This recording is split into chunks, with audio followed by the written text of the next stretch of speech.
Good evening, everybody. Kentario's back again with another episode of Christ and Comic Books. And today we're doing an unboxing. This video is going to be really simple. Just going to talk about whatever it is that we see as we open this box. I hope y'all like what we're adding to this huge collection that y'all can see back here. But let's find out what we're working with. So I used the golden blade. Corey Kenshin ain't got nothing on me. Okay. What do we got here? I think I'll have more on the way, but we just got a little bit right now. Okay. Okay. Boy, Barnes & Noble must love my service, huh? Looks like the first one we're recognizing now is Lightner. This one seems to be a big hit right now, and I have mixed feelings about it. But here's the thing about me having mixed feelings about it. This is volume 4, for one. And one of the main things they're introducing in this series is, of course, is kind of slightly sexualized. Not even slightly. Pretty, very sexualized.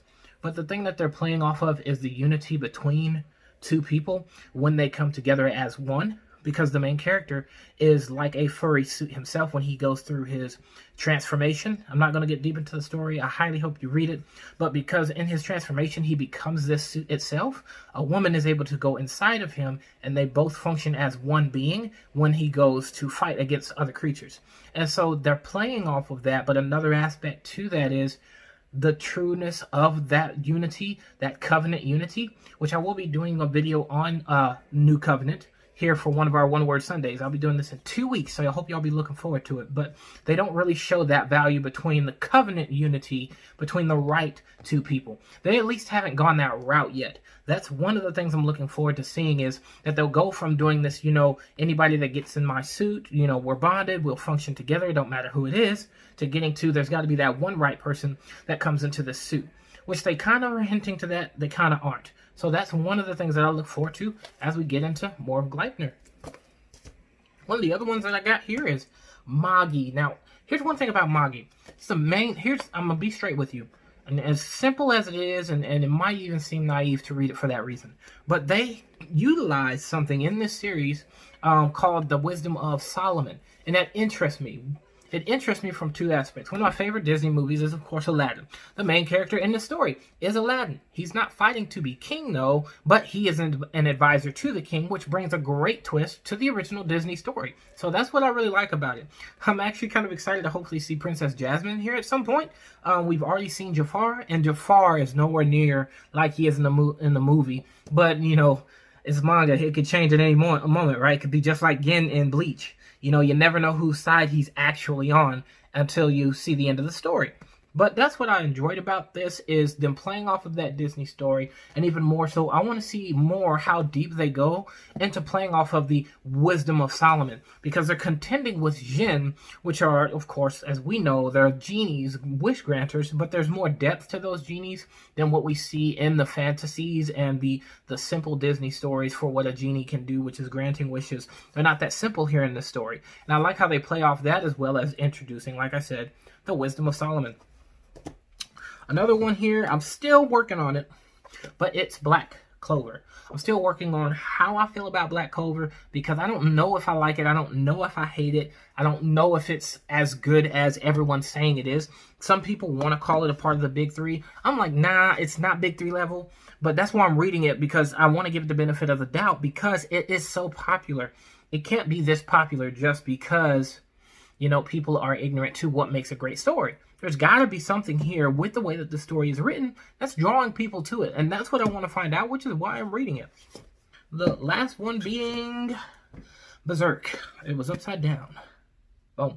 So I've been struggling with getting the series caught up. I'm on volume 10, and what we've seen in the movie, the big, great Berserk movie, when he's going through the battle against all those demons, his arms getting bitten off, and his best friend, Griffith, who he thought was his best friend, becomes one of those demons and violates the woman he loves. We're still not there yet. I'm like, how many volumes am I going to have to go through before I actually get there?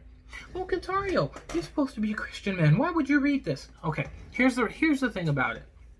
It may be, very vulgar. It may be very revealing. It may be very bloody and grotesque.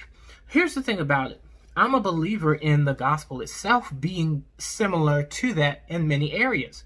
But that's not to justify me reading it, but this is capturing a key piece of what we need to be able to face and maintain who we are, which that is of human suffering, going through human suffering, and how people contend with suffering, and how people choose how they're going to live following that suffering.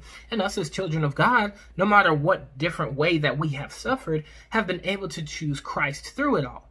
Which is one of the reasons I like reading things like this, is because it's almost like I'm facing how deep and dark things could get, and would I still be protesting Christ through all of that? And that's what I challenge myself in when I'm reading stories like this. And I look forward to our next unboxing, because you never know what we're going to actually end up getting. Like I told you guys, this was going to be a very simple video, and hopefully you guys will be looking forward to my upcoming videos. I'm working on doing reaction videos. I want to react to some artists, some manga artists that are up and coming, and I want to show some support to those people. I want to do some reactions to some new trailers that are coming out for some new anime to give my opinion. Currently, God of High School. I haven't done a video for that yet because I don't know what to expect. It went from doing this big old martial arts tournament to now they're becoming partnering with deities, and it's like, okay, wow, they're taking it to the next level. Some people are saying that God of High School is going to be the next Dragon Ball Z, and I'm like, golly, they are really hyping this thing up. I want to stay on top of it, and this is the best way I can do it. I look forward to getting some support from you guys. Make sure you hit that subscribe button. I hope you check out my channel as well as look at some more of my latest videos. And good night. Y'all have a blessed one.